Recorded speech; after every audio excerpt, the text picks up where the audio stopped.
नमस्कार दोस्तों, आप सभी को छोटा नागपुर पियानो में हार्दिक हार्दिक स्वागत है। झारखंडी जोहार है। तो दोस्तों, जब भी हम लोग कीबोर्ड पर कोई गाना ढूंढने का प्रयास करते हैं, कोई पसंदीदा म्यूजिक बजाते हैं, तो उस समय बहुत सारे भाई बहन लोग तो बजा पाते हैं, गाना ढूंढ पाते हैं, लेकिन कुछ भाई बहन लोग ऐसे हैं जो अभी नए नए सीख रहे होंगे। उन लोग को बहुत ज्यादा दिक्कत होता है गाना ढूंढने में, अपना कोई पसंदीदा म्यूजिक बजाने में। तो दोस्तों, आज मैं आप सभी को एक ट्रिक बता रहा हूं और इस तरीका को आप फॉलो करेंगे तो बहुत जल्दी आप गाना ढूंढने में आगे बढ़ जाएंगे और बहुत सारे म्यूजिक वगैरह आप प्ले करने के लिए सीख जाएंगे।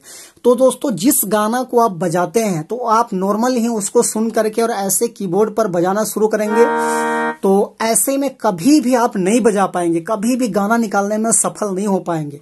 तो दोस्तों, सबसे पहले क्या करना है, आपको जिस गाना को कीबोर्ड पे निकालना चाहते हैं तो उस गाना को सबसे पहले आपको क्या करना है, आपके दिमाग में एक बार प्ले करना है, मन में बजाना है।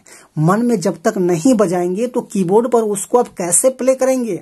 तो पहला बार क्या करना है, आपको दिमाग में बजाना है। दूसरा बार दोस्तों, उसको आपको मुंह से बजाना पड़ेगा। जैसे मुंह से म्यूजिक निकालते हैं ना, गुनगुनाते हैं, उसी टाइप से बजाना पड़ेगा। देखिए, मैं भी गुनगुनाता हूं क्योंकि इसीलिए मैं आगे थोड़ा कर पा रहा हूं। जैसे मैं इस तरह से गुनगुनाता हूं,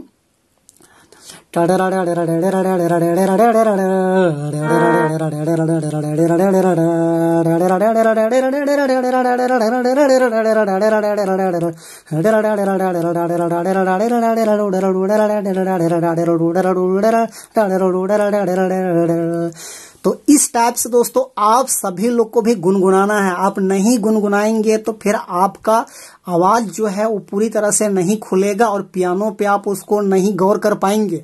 तो इसीलिए मुंह से आपको प्रैक्टिस करना है। थोड़ा हंसी आपको लगेगा, मजाक भी लगेगा, तो आप जब भी अकेले रहे तो इस टाइप का आप गुनगुनाएं। तो पहला तरीका दोस्तों, पहला म्यूजिक जो है आप अपने दिमाग में प्ले करें। दूसरा म्यूजिक जो है आप जो है अपने मुंह से प्ले करें और तीसरी बार जो है उसको आप कीबोर्ड पर इस प्रकार से लाएं।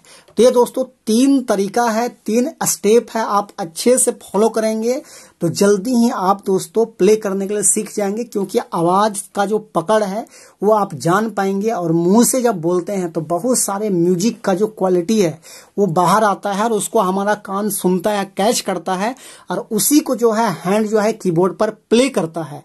तो देखिए, मैं अपना रियल एक्सपीरियंस मैं बता रहा हूं आपसे, मैं कुछ भी नहीं छुपा रहा हूं।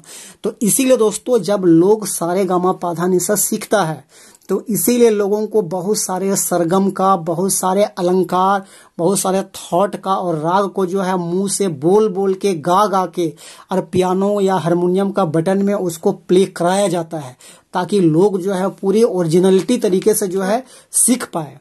तो दोस्तों, आज के लिए यहीं तक रहेगा। तो आपको ये जानकारी अच्छा लगा तो आप जरूर एक लाइक कर दीजिएगा वीडियो को, और चैनल पे नए हैं तो जरूर छोटा नागपुर पियानो को दोस्तों सब्सक्राइब कर दीजिएगा। मैं इसी तरीके से हर प्रकार का छोटा बड़ा अनुभव मैं आपके लिए लाता रहूंगा, ताकि आप म्यूजिक जल्दी सीख पाए। बाकी आज के लिए यहीं तक। Best of luck, show, thank you, all the best.